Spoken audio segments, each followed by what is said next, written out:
So if you can you see this video, keyword driven framework calling function keywords from Excel in SPUFT.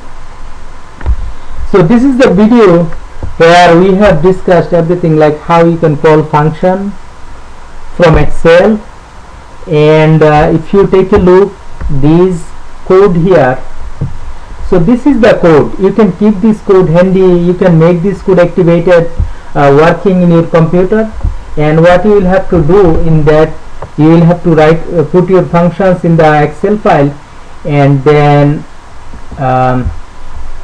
this is the code that is calling those functions from Excel. Okay, and then we have a function library here. We have a function here for caller. So this is the function. Instead of this function, you will be putting your function name here. Instead of these functions, you will be putting your function name, and these functions obviously you will have to write it in the function library, and then you will have to place it in the caller. And also this is the, you can keep this code. If you have this code working in your computer, you can use this code, you can modify the code to finish your work in the that I will be giving you in the example, in the exam. Okay, so Rita Babi, I knew you had a question regarding this video. So what is your understanding at this point on this video? Were you able to complete your problem, or you are still having trouble? I did understand, Bhaiya. I don't have problem with the function and call function, but still sometimes I get confused with the Excel sheet. And I do have a question. Just to any logo, just you mentioned which is Facebook or Yahoo or AT&T. Anytime I need to logo just to verify the logo. So can you just, if you don't mind, can you show it to me one more time? Just to. Okay. So if I don't have a data, you mean this one? So the first thing the first thing that I say. Verify the logo. Yeah. So see, when you go to an website, any website, okay. Let's say you go to CNN. Let's say you go to CNN. So if you go to CNN, let's say the test case is go to CNN.com, and then you just verify something that is common. Okay, you verify. Can you see this logo, CNN logo? You verify something significant. That logo will be always there, and that menu, can you see that menu will be always there, this search button will be always there. So you verify something, anything from this page that is significant.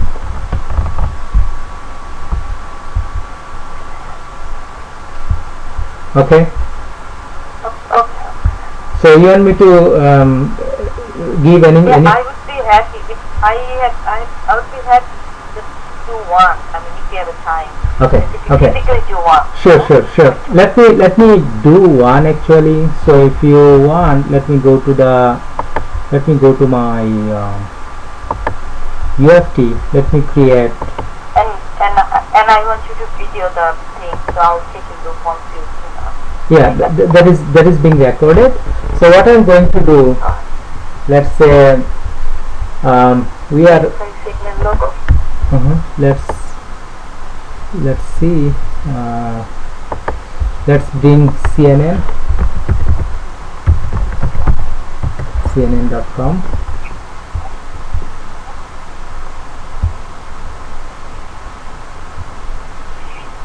So now we are saying that to verify this logo from here. So what you will do, file. This is simple logo verification.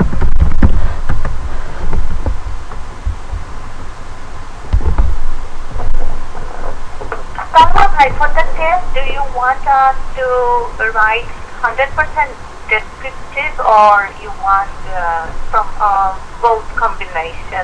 It will be combination. Descriptive. Okay. It will be combination of descriptive and object repository. Okay. Alright, so see here what I am looking for. So first let's see if CNN can be identified from. Okay. So yeah, we can identify it. So let me verify two things from here. One by object repository, one by descriptive programming. Okay. So Okay. I'm going to, first of all, I'm going to add an object repository to this one. Let's say resources. I'm adding an object repository to this one. So this object repository, I'm going to save it as file, save as, and remember in the guideline we have discussed where we will save our function library, where we will save our object repositories, right? So if you remember, I have saved all of the function, all of the object repository in a folder. Let me see, where is that folder? It is, it is shared object repository. Remember, all of my repository, all of my object repository is here.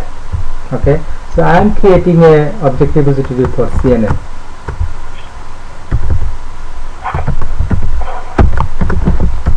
CNN object repository, and then I'm going to add that object. So this website is not there. How can I bring that website? Because I have selected my pointer. Now how will I bring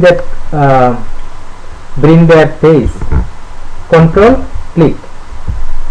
Okay, and then now I am to add that CNN logo in the object repository.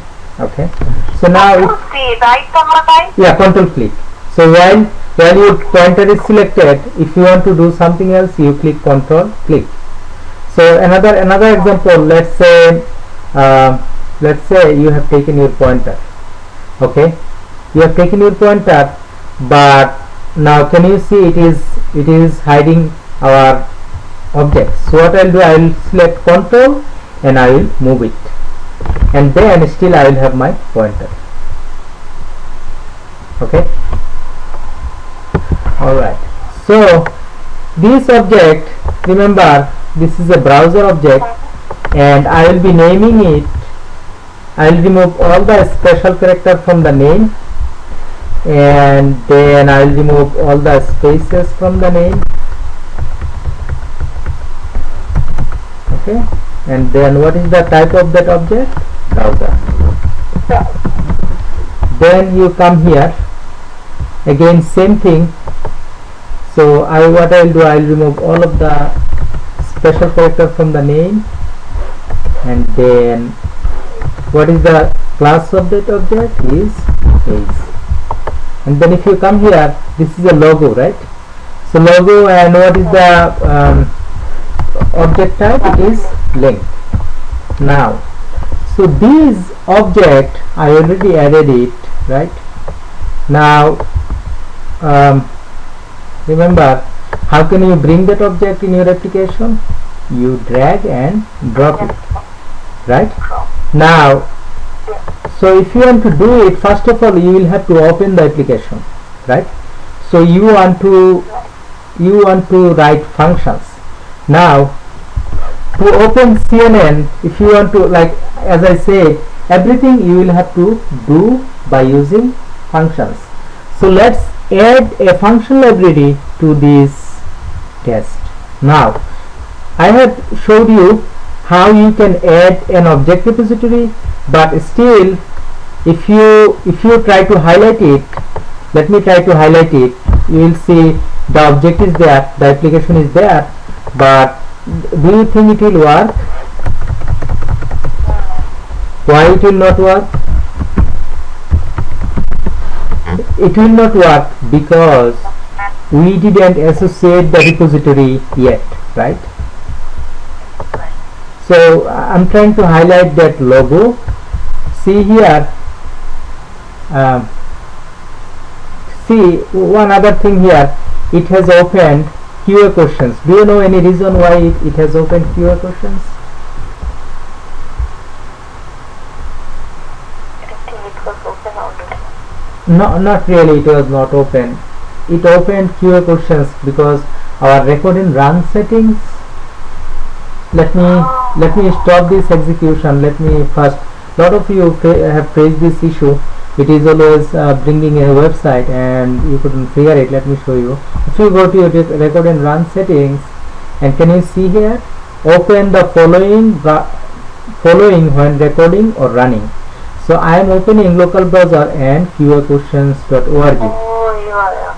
So if I say record and run on any open browser, okay, so any open browser means if the browser is already open, you can record on it, or if you want to check something, first you will have to open that browser. Okay, so if I select apply and okay, if I run it again, you will see it will not bring that qaquestions.org at least. Now you can see qaquestions.org, it didn't come. Now this line, what we are going to do here, we are going to verify this logo. To verify this logo, we have added that object to the repository, but it will throw an error here. Can you see? It is showing object was not found in the object repository because we have added that object, but the problem here, we didn't associate that object repository to our test. So what I will have to do, associate object repository with action. And what is that object repository? CNN object repository. Now if you run the same code, let me show you how it will identify that object. Can you see it is identifying that object? Okay. Okay, now see this highlight, if I close this object, if I close this website, if you try to highlight it, it will not work now because that website is not there, right? That website is not there, so it will throw an error here. So the first task that we will have to do, we will have to open CNN first. So to open CNN first, as I said, we will do everything using function library. Now the second task, we have added an object repository, we have associated that object repository, and remember this is a custom object repository. Okay, this is a local object repository that comes with only this test. This is a shared object repository that you can share with any test, but this local object repository is only local to this test. But this custom object repository, you can create another test and you can associate this object repository with that test, and you can use the objects in that repository. Now remember the difference between local and custom object repository. This is another important question that could be appearing in your exam. Okay, so this could be another, let's say, difference between local and shared object repositories. Okay, now if I come here, see the first thing that we will have to do, we will have to open that application. Now what I will do, I will write a function and I will write this function in the function library. Okay, so first of all, what I will have to do, I will have to create a function library. To create a function library, what you do, go to file, new, and then new function library, and remember I have added all my function library in a folder called function libraries. Okay, and here I am going to name this function library as CNN func click create. CNN function click create. Now in that CNN function library, see here,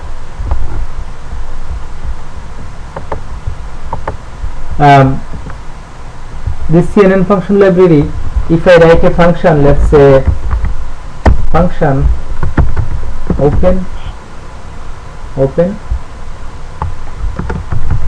application, okay, function open application, and this open application function here, it will do, it will be opening the application for us. So we have given some text here, okay. What is the text? Opening. You can give any text, but we will give a meaningful text. Opening application, okay. And then here, what you will do, what is the command for opening application?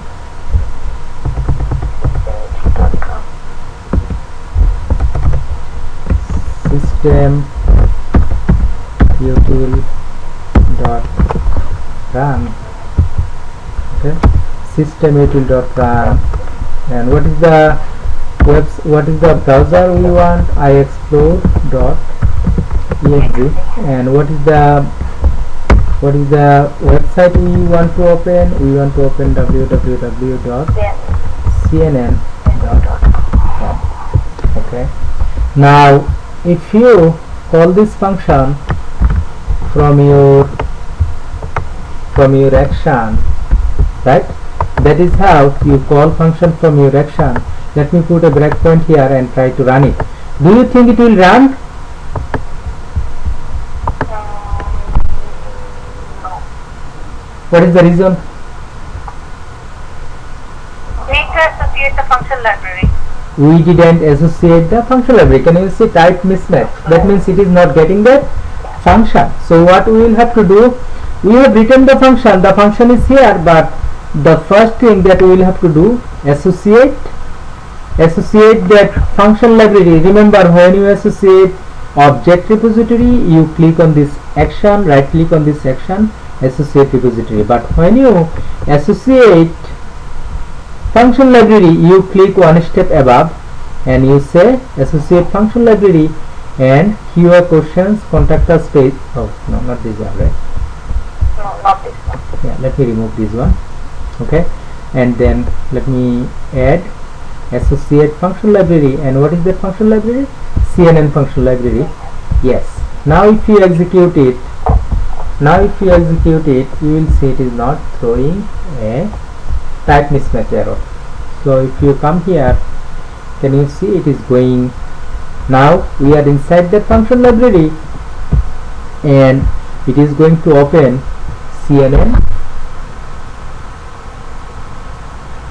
CNN.com for us, right? It opens CNN, and then if you try to verify something, now you do it, okay. So one other thing that we have learned, that before we open any browser, it is a good practice close any existing browser. So again, I will go to CNN function library and I will be writing another function. I will be putting here a comment here first, that this function is to open CNN application, okay. And then I will be writing another function, and I will give name close any. We did so many times close and open. Can you do different one? Which one? No, we did so many times, like function and call function, like open and close, inside logo. Can you do just different one, function and something else? Oh, yes, we'll do that, but I think it will take only little bit time. Close any existing page. Then what you do? What is the command? System util dot close process system, we have a spelling mistake here, system util dot close process by name. And what is the process that you want to close? You want to close iExplore dot exe, right? And here you want to put a statement, close any open browser. Okay, and here you want to print something like print closing open browser. Now let me bring this function up there.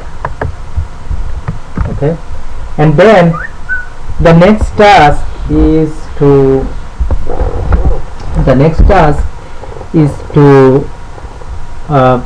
create a function that will verify this logo. Okay, so I'm cutting this one from here and going to the function library, and in that function library I'm going to create a function called verify, or normally we do logo, CNN logo. Okay, the way we name the function, remember here, so this is the object. So we name the function something like this. We take the object name, you can name it anyway. So we take the browser and then we take the page, okay, and then we put that actual object, and then we put verification. You can name it like CNN logo verification, but when you are adding object from repository, I will prefer you name your function by this way. So it is saying, see, from this name we can find out that this is the browser in the object repository. If you go to the object repository, this object is under this browser and this object is under this object is under this page, and this is the actual object. So it tells us specifically what we are looking for. Now CNN logo verification, again, to verify a logo, what we did, we have added a if condition here. If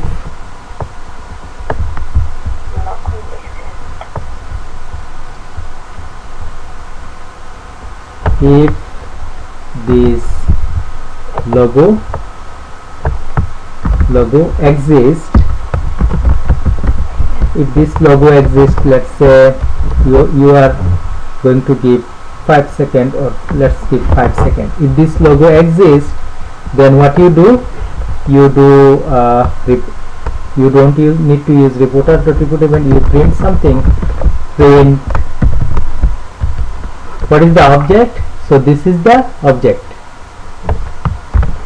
You print here this object displayed, okay, and displayed, and you do a highlight so that it becomes visible to us that this object actually displayed. It is not mandatory that you will have to use highlight, but I'm just giving it for your understanding.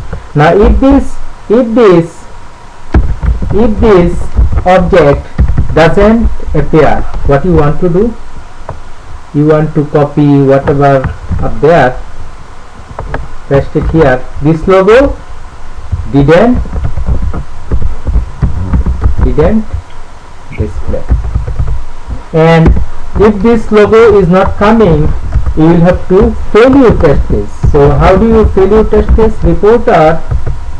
Reporter.report event, okay, and what is the thing that you want to give here? Might fail. And then what is the step? What is the function? You want to, in the second double quote, you want to give this function name. Okay, you want to give this function name, and then the third one you want to give that message that you are displaying here. Remember, in this one you can give anything, okay, and in this one you can give any text. I'm just giving some meaningful text so that it becomes meaningful to us. Okay, now we are done with this function, so we can call this function from our action. And the first word, when you start execution, your execution starts from where? From your action. Now if I execute, it's supposed to close this browser because we have a function. It's supposed to close this browser, and then it's supposed to, can you see, it has already closed the browser. And then now if I keep running, now it will open the browser. Okay, now after opening the browser, the next task, it will be verifying something from that page. It is verifying, and then our task is complete, right? Now let me write another function to verify something by using descriptive programming. Okay, so the second task, our second task, verify that, can you see this menu? This menu will be always there. So our task is to verify that menu by descriptive programming. Okay, so I am not going to use objective descriptive for this object, but I am going to use descriptive programming. I showed you many times. I am going to do it again. Can you see, this is the menu object, right? Now if you highlight, so this is the object for which we are trying to write a description. Now how do you write description? First you copy the browser description, put it in a notepad,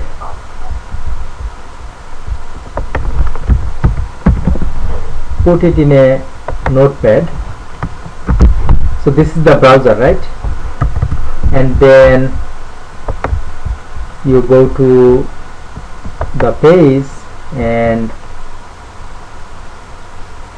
copy and paste it here, and then you go to the actual object, copy and paste it here. So this is the 3-step. This is the child object, this web element, right? This is the child object, and this is the parent object for that child, the page, and browser is the grandparent of all of these objects. This browser is the grandparent for all of these objects. Now what is the hierarchy? Browser, page, and then web element. So what I am going to do, I am going to write another function here. I am going to write another function here.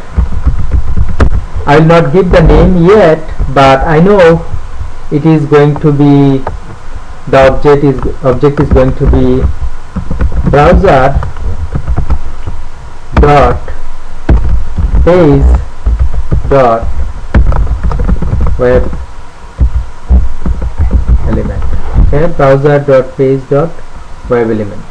Okay, now browser dot page dot web element. So this one, if you select here browser dot page dot web element, and then what is the thing we want to do? We want to do, let's say, highlight. Now What is the description of that browser? You will get the description of that browser from here. Can you see name, title, okay, something like this. Let's copy the name. Let's copy the name and put it up here.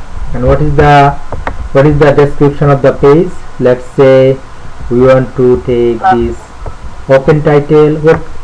Which one you want to take? Oh, this is the page.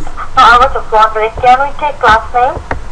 Class name, you will not be able to do it using class name because see I tried, it didn't work. It will never try this class name. It will not work. So what you will have to do, you will have to select something that is meaningful. Can you see this HWND? It is always changing. So next time when you open the browser, it will be a different HWND. Fx, Fy, it is in my computer it is 3200, your computer it will be different. So you do not want to use any of these numbers. Instead of that you want to use something like this, title, HTML ID, okay, something like this. Now I'm going to take this and I'm going to put it in the page. And then what is the description for that web element? Let me go there. So can you see class, right? Can you see this class? You might want to see, it is not class name, it is class. Lot of time class will work. So I will give a try at least by using this class. Okay, now can you see what is that? Now from here we cannot name this object function. So what I'm going to do, I'm going to, like when you are writing description, you cannot copy something like this because it has a special character, many different things. So you want to give like CNN menu and then verification. Okay. Mama, a quick question here.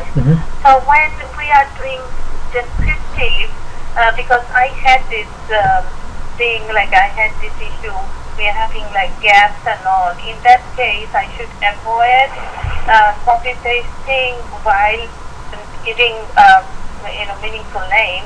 I should avoid in this case and give in different way meaningful name. Am I correct? Yes, yes. So you do not copy something from this browser. Instead of copying something, you give a meaningful name. Okay. Another question here is the web element. Obviously, you use class. In other case, also, when I was preparing for this other one, your website one, I used the class for web element. I remember. Why not? I tried that inner HTML, which you say this. The outer HTML, you say the last one. Inner HTML, I tried. Outer HTML, I tried. It didn't work. Then I had to go for class. But you picked up very fast. Like, you just went directly and hit it on class. What made you to, go for class instead of inner or outer HTML? Okay. So see here, when you are dealing with an object, if you get class or that HTML ID, okay, first you want to give a try with these two. First of all, you will be giving a try with this class and HTML ID. If this two doesn't work, see in HTML ID I have something here. That means I can use that HTML ID. So if you do not get class HTML ID, sometimes you will see in the class there is no value. Here there is no value. And if you go up for the browser, even there is no class attribute, and there is no HTML ID. Now when you see in an object we have class or HTML ID, first of all you want to give a try with that class or HTML ID, and then you want to give a try with some other objects. Usually I thought with web element or web with the web element especially, the class works. Okay, see Nasser over here, class will work like sometimes in the application, okay, sometimes what these developer guys do, they put for all of the text box they put same class. So when multiple element has same class name, then it will not work. So if your object, like let's say you have a class for this web element, this text box, and you have a different class for this, then it will work. So summary here, when you see class and HTML ID, if you have value in HTML ID, first of all you want to give a try with HTML ID. Okay, first of all you want to give a try with HTML ID. If it doesn't work, then you go for class. If it doesn't work, then you go for, if class doesn't work, then use combination of class and HTML ID. You know how to use. I have another question from right here. One of the function while I was writing, nothing worked, and then after that, what I did, I did from object repository. So we can.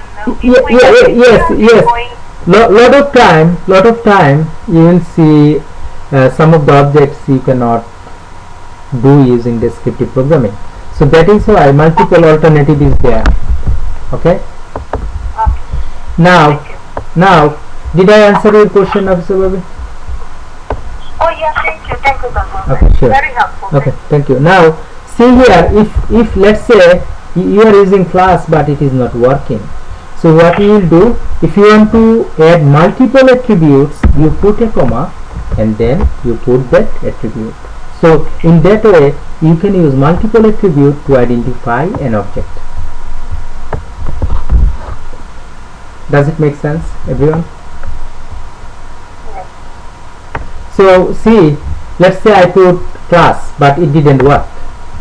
Then you can combine. Do I remove? Oh, okay. Do I should remove or combine? See, you can try with HTML ID. If HTML ID doesn't work, okay, if HTML ID doesn't work, then you come here and put that class back. You can you give a try with the combination of attributes. Okay. So I found this is like time consuming. Adding with comma is much better, because like for us it's like you are expert, and for us it's like we add something, then we think and we find out that it's not working, then we think a lot and we find another one and we add. So it's better to add commas and then add this what is this? Yeah, you can do that. And if you add multiple attributes, and attributes, exactly. If you use multiple attributes and if only one works, still you are good. If you use multiple attributes, if only one works, still you are good. But a lot of time, if you use multiple attributes, sometimes you will find it hard, like what did I do in this line. So that's why you want to keep it simple by using only one attribute if it works. Okay. Now let me execute this. Okay, let me execute this, and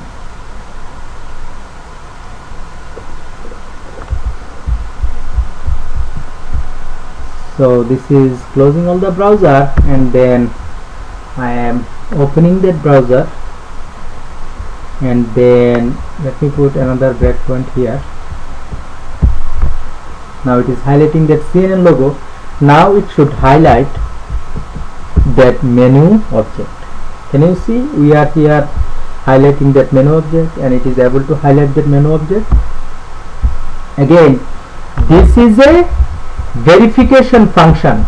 So in verification function, what you do? Verification function, you write it in the similar way. Remember, we have a verification function here. Okay, you copy this block, you go there, okay, and what is this is the function name, right? So you want to put that function name in the make failed part. So here you want to put that function name, so that it gives you, when it is failing, it will, in the error message you will see that it is printing this function failed. And what didn't display here? It is the menu web element didn't display, right? And here you write menu web element, and here you give a meaningful name, menu web element. Okay, and then what is the description? I will bring the description here. Okay, shift N to select the whole line, and then I cut this line, and again shift N and paste. So to highlight this description. Okay, now I'm done with this function. So is it, did I answer all of your questions that you had? Okay.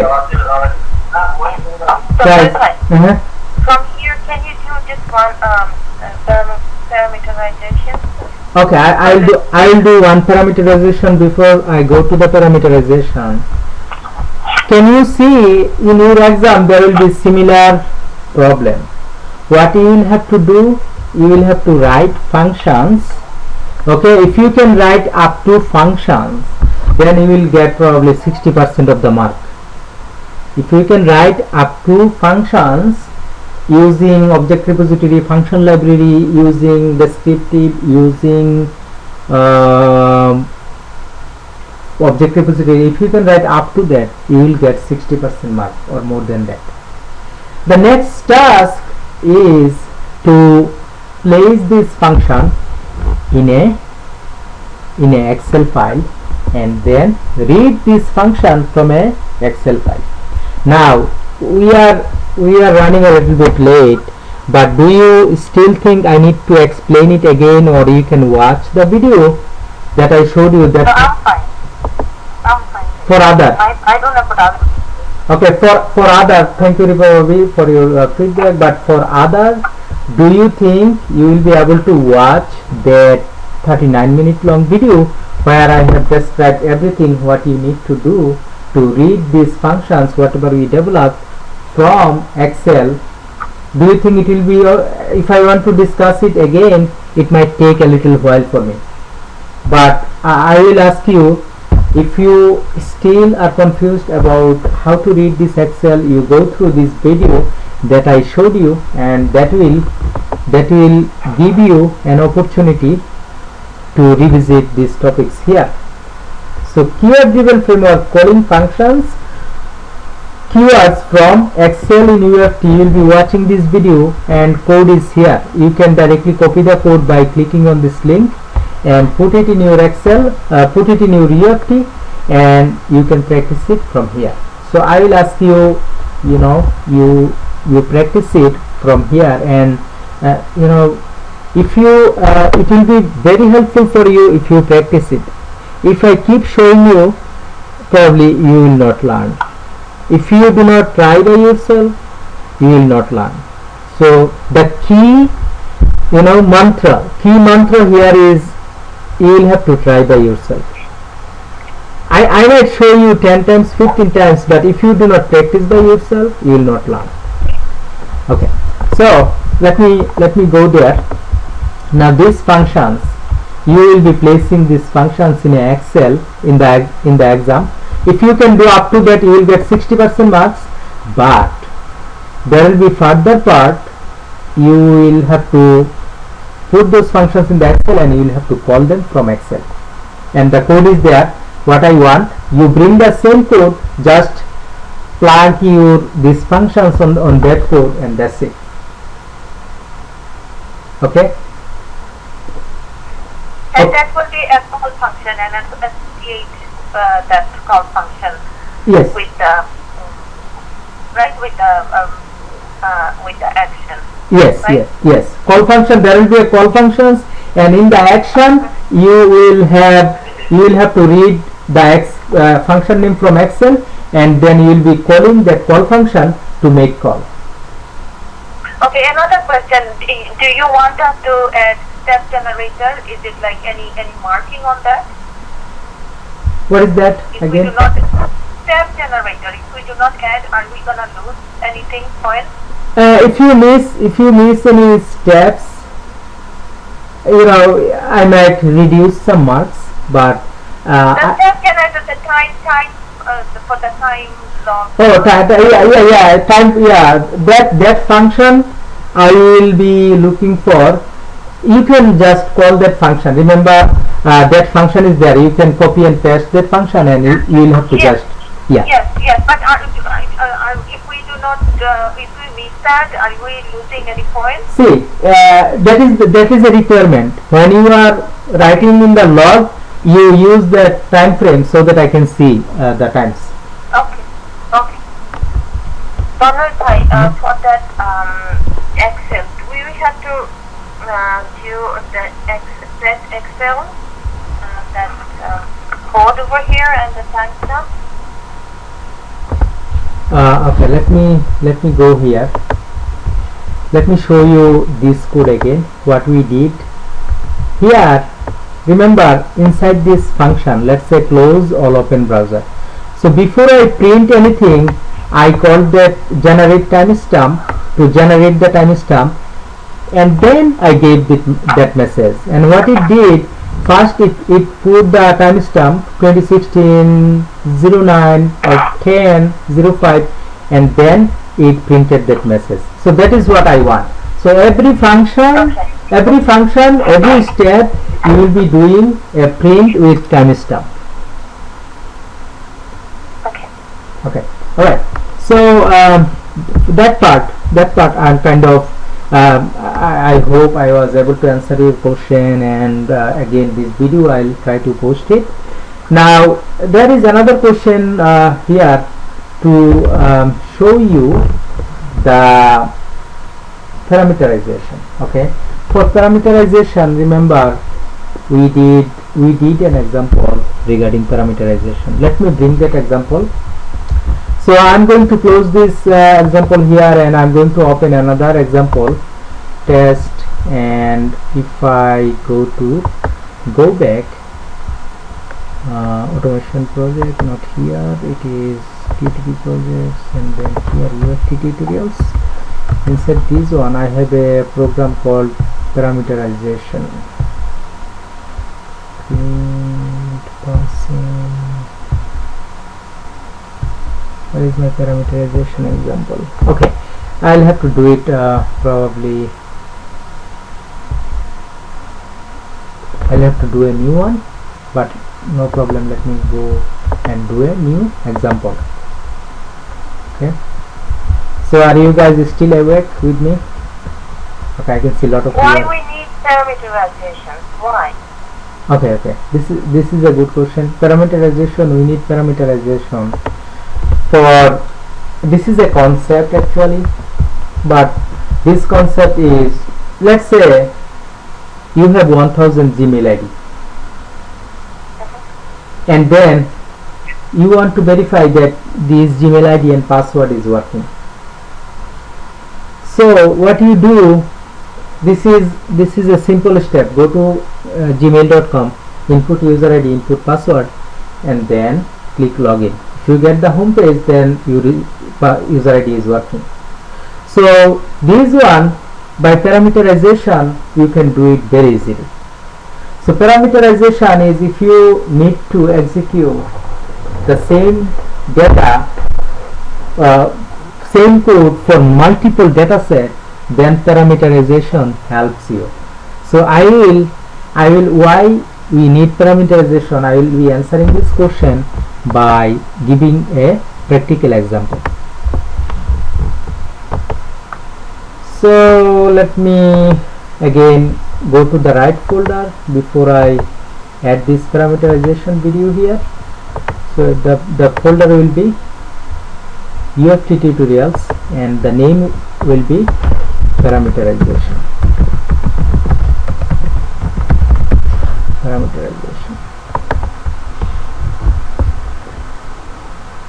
Okay, now what we will do, remember we have a site store.demoqa.com.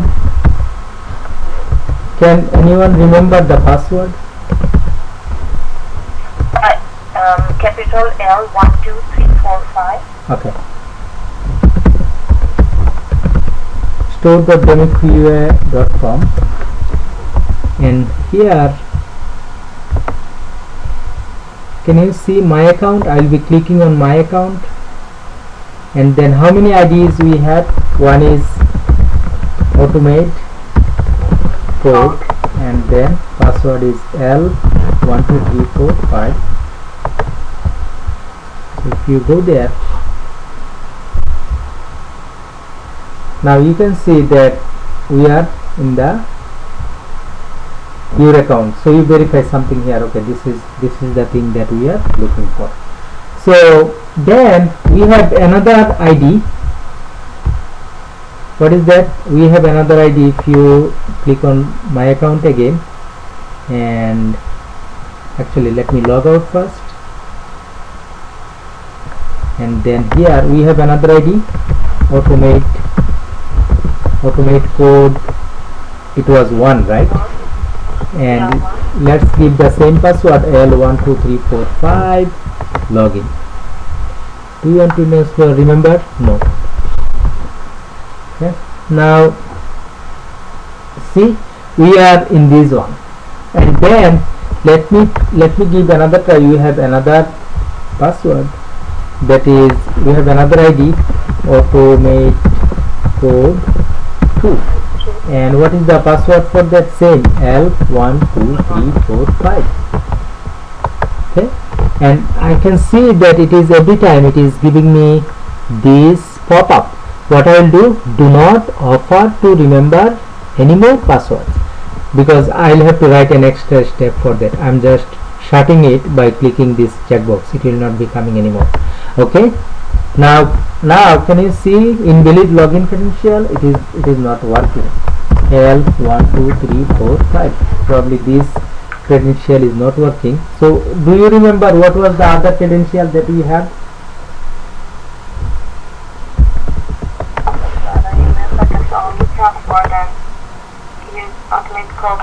Okay. One was 0. Yeah, automate code. Okay, and then we have automate code 0. Yeah, got it. Automate code 0. Let me give a try with this. I think these work. Okay, we have 3 IDs working: automate code 0, automate code 1. Okay, now let me do a parameterization with this. I'm going to see here. That will be probably there might be a question regarding parameterization in the exam. So try to follow what I'm doing here. I'm going to go to my record and run settings. Okay, record and run settings, and open www.store.demoqa.com. okay, now apply. Okay, now I'm starting recording. Can you see here? It is opening the browser for me. Okay, the first task that I'm going to do here, I'm going to click on my account.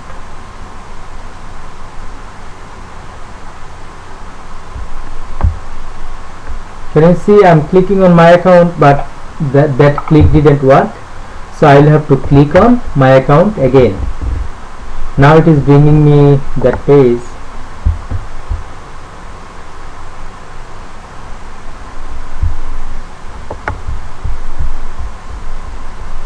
Now if you take a look here, now it brought me that page where I need to input the user ID and password. So the first thing that I will do, I will input the user ID. What is the user ID? Automate. It doesn't matter. Okay. Now the password is matter. You will have to give uppercase L. Okay, remember it is uppercase L.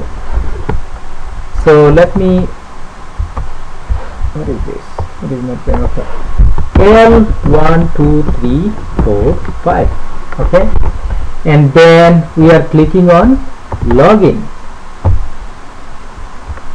While we are recording, it seems like my click is not working, so I have to click multiple times. Okay, now it is going to that checking credentials. So after, now we are in home page. Okay, so when you are in home page, the common thing is, can you see, we are, so when you are logged in, then only you see this your account text, right? So I will be adding a checkpoint here. Let's say a standard checkpoint of what, of this text. Okay, I'm clicking OK. So what is the, I just want to keep this your account. Okay, click OK. And then the last task I want to do, I want to log out. So I will be clicking here, or here for log out. So let's click actually up here, log out. Okay,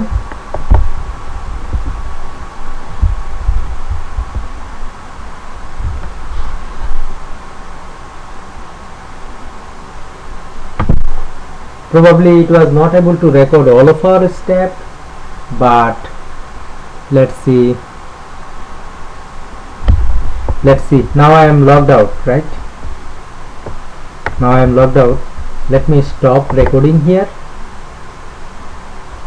Now can you see, it opened the browser for us, then clicked on that my account, and then it went to input automate code, that it set the passwords. Can you see, when you are setting password was coming as masked. That means it was coming dot dot dot dot dot.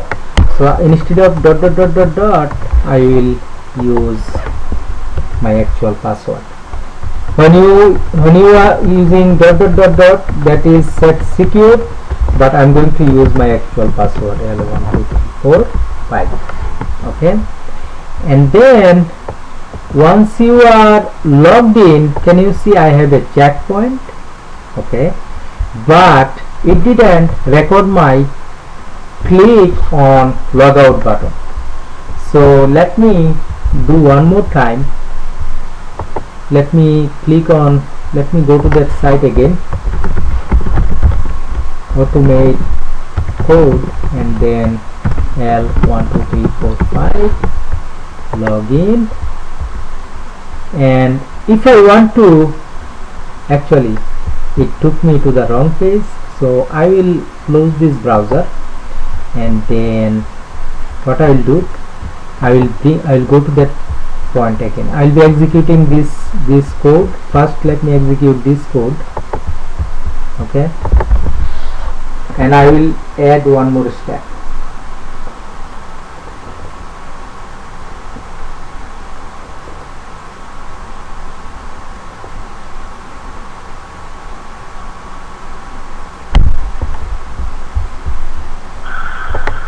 Okay, see, now one other thing, you can see that it didn't record the click. Now it input the password, but we have another step here. Click on this login button. It didn't record that step. So what I will do, I will stop here, and I need to add one more step here. After that one, I need to record one more step. What is that? Now I will select. Now if you click on record, it will open another page like this. But I'm sorry, do you have to change the record and run? Is that done? Yes. Now you want to record on an opened application that is already open. You do not want to bring another page, so you go to record and run settings, and from there you click this one, record and run on any open browser. So you click OK, and then start recording. Then it will not bring another page. Now what is the step that we are trying to record? We are trying to record this click on login.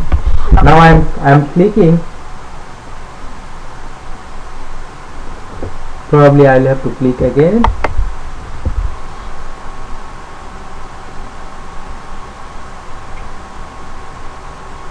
Yeah, now it is going. Okay, and after login, remember it has missed another step. What was the step? Clicking on logout. Clicking on Your account. Yeah, clicking on logout. It missed another step, clicking on logout.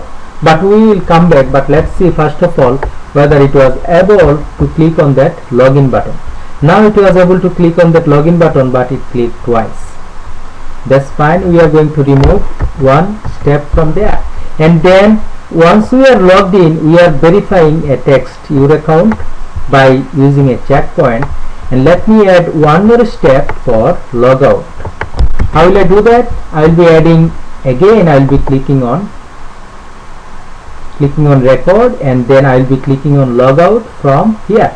This time I am not trying from here, I am trying from here. So I am clicking on that logout button. Let's see if it was able to capture it. So it seems like okay, so no, not yet. Let me click again on that logout.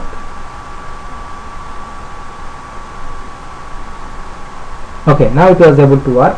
So let me stop recording. Now if you come here, can you see it was able to click on logout button, right?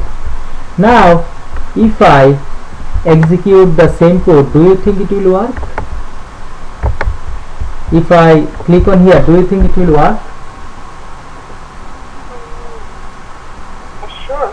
No, it will not. It will not, because remember in the record and run settings we have changed the settings. It is not going to open the browser now, because we have okay, it's over there. we have selected Go back to the original. we have selected record and run on any open browser. That means it is not going to open the browser for us.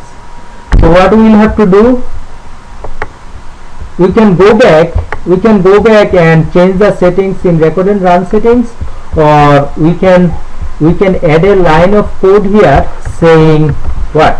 System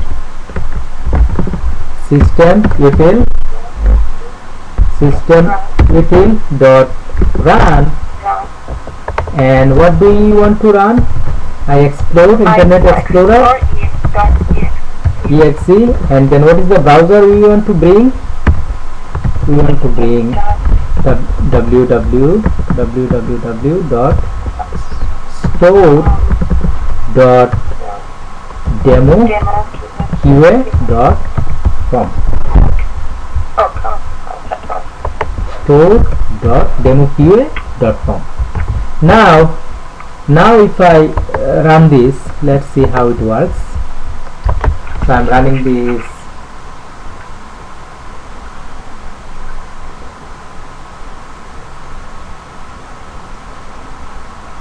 Okay, then it's supposed to click on, can you see it is doing all the tasks for us, and then it is verifying the checkpoint, and once it is done with the verification, it is clicking on logout, and then our test went fine.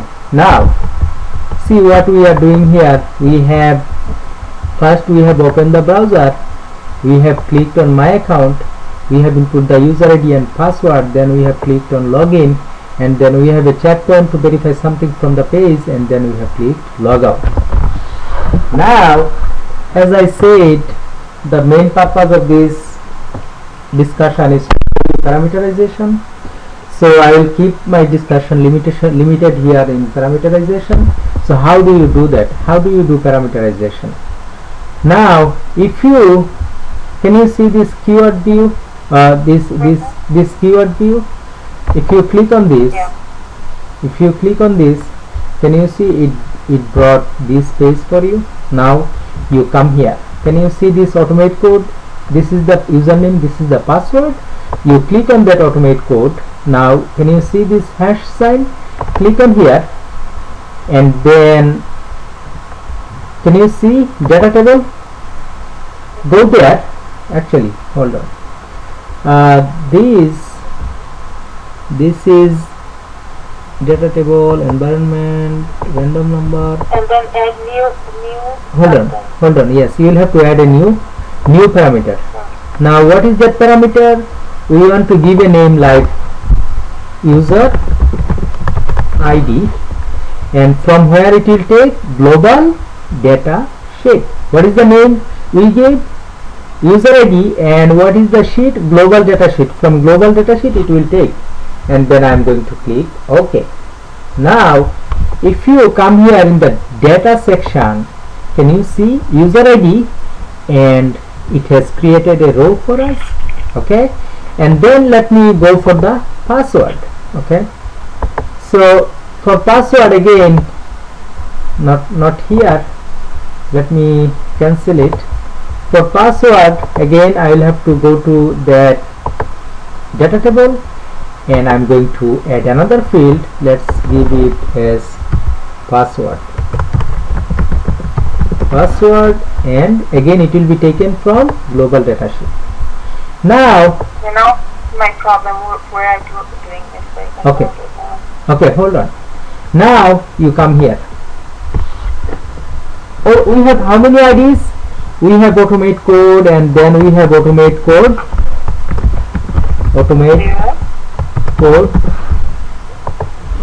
automate code 0, right?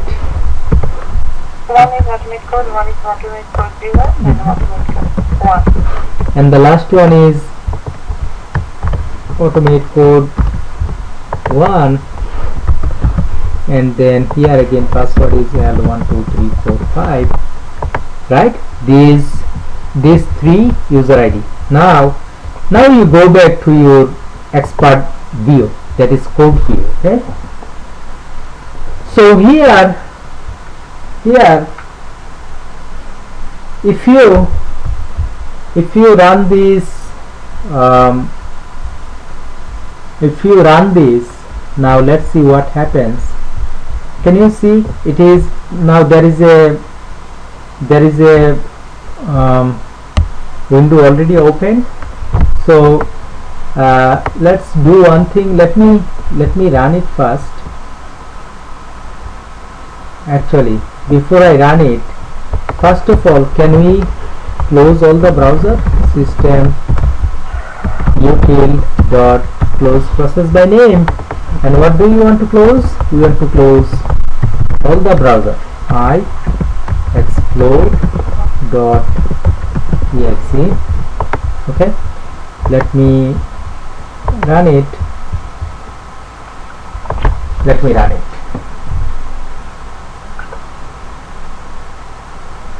First of all, it is closing all the browsers, and then it is opening that page, and then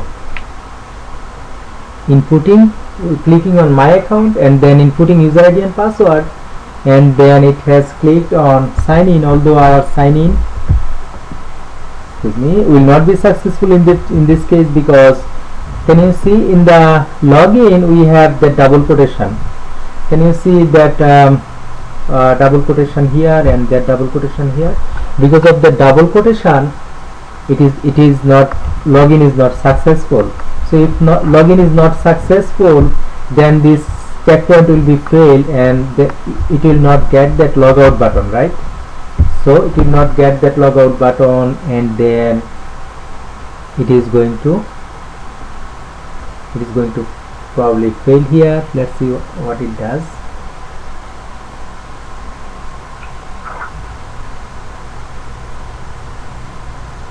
Just question, where that quotation came from? It was not there before.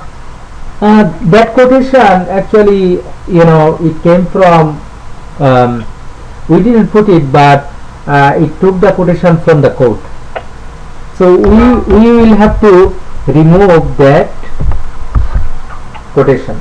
Now you will see for the first credential it failed because it has quotation. But let's see what it does for the second credential. Remember, it is doing, because we have those parameters, it is going one by one, right? So now it is again going for the third one. Okay, automate code 1, and it is finishing our execution here, and then I think we are done. Now if you take a look here, the test didn't pass. Let me go to the test result description. So if you come here, can you see the logout button? It was not able to get the logout button, right? And if you click on show more, remember how many iterations we have? We have 3 iterations. So test data, we got the test data from default XLS. Now if you click on that default XLS, okay, let me not worry about this default XLS right now. So see here, remember for the first iteration, if you go to the data, let me go to the action, and if you come here, can you see this double quotation? It failed because it was not able to use this double quotation. When you put the double quotation, it is actually wrong. So now if you execute your code again, see how it works.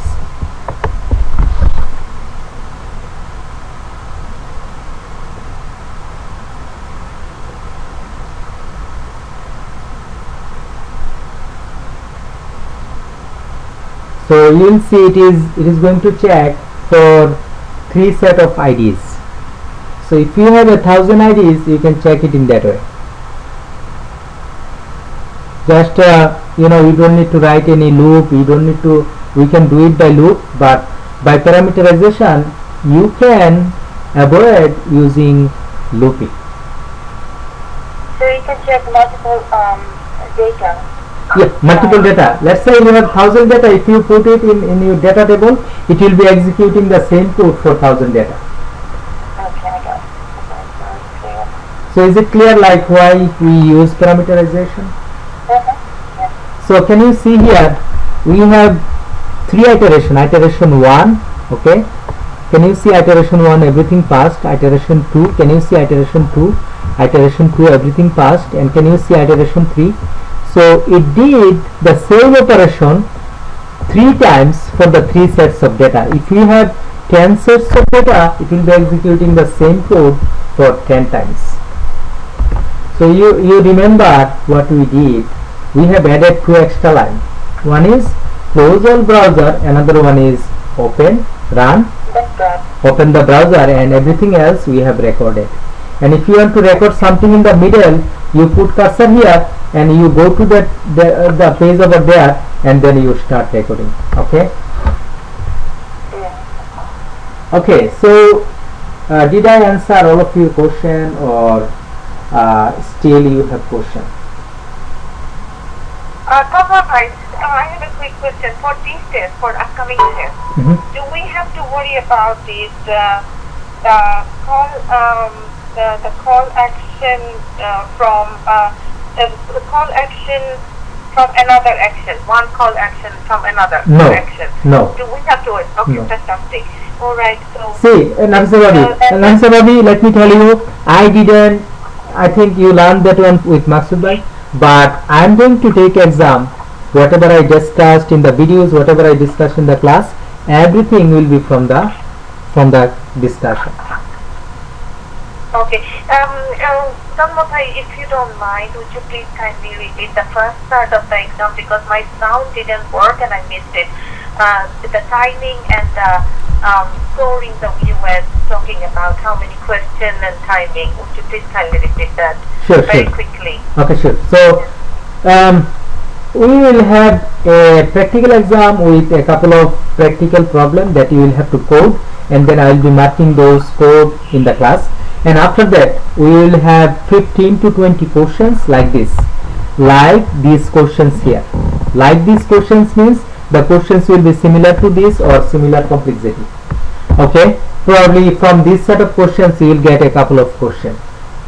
Okay, so the questions for the written exam will be, there will be 15 to 20 questions. Time will be half an hour, and mark will be 30 out of 100. 30 mark will be from the written exam, and the time will be 30 to 1 hour.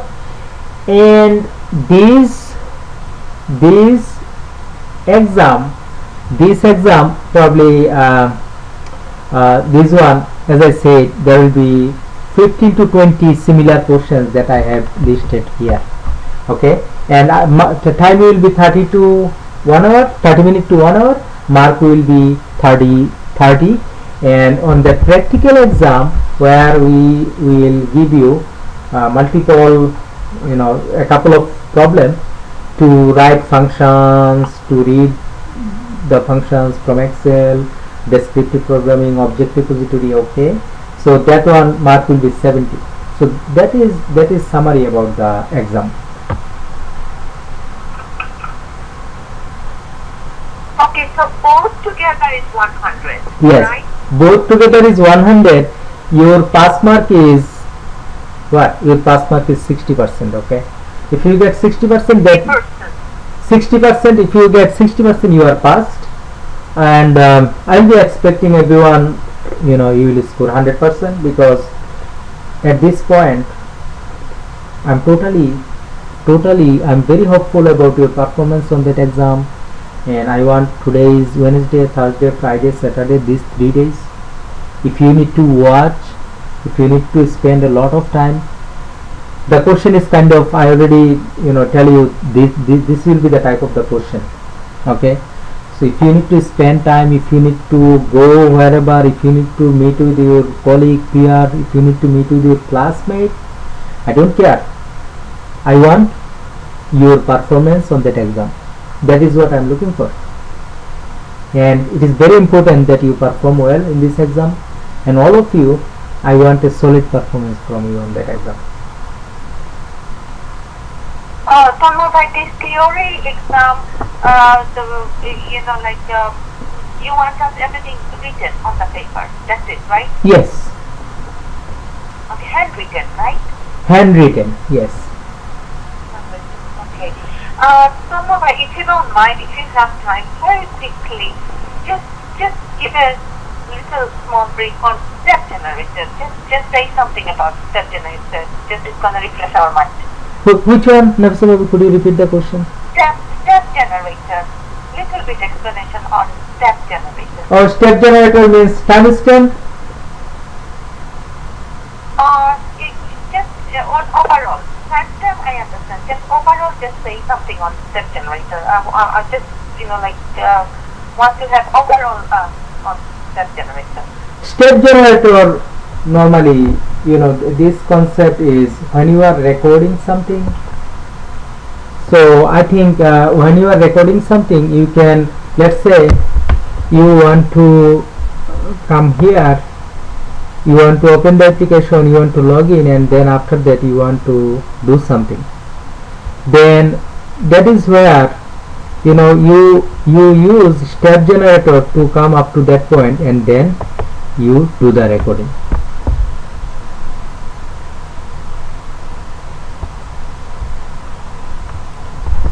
Nafisa Babu, did I answer? Okay.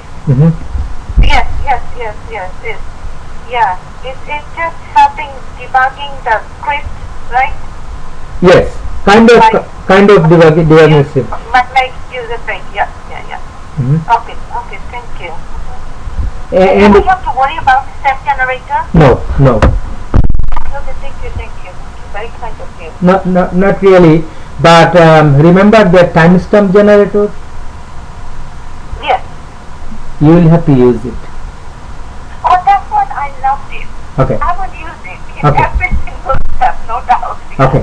I Alright. liked it so much. Alright, and one other thing, I want to wrap up this session here by showing one other thing.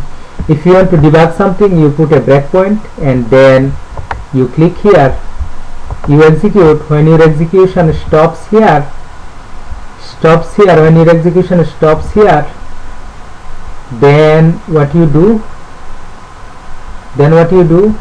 your execution will be stopping here, and then from here you go to step into. Okay, so that is how you debug your code. Alright folks, it was a pretty productive session today, and I think I was able to discuss whatever I intend, and again answer your question. I know you might have still some question, so if you still have question, try to mitigate these questions or problem by working with your peer or colleague. If you cannot solve it, let me know. I'll try to find some time, but at this point I'll say your focus is to whatever we did so far in the previous classes, whatever we did today, practice that and come to the exam. Now at this point I am about to wrap up this session here. I am still looking for questions from you. If you do not have questions, I'll be closing this session here.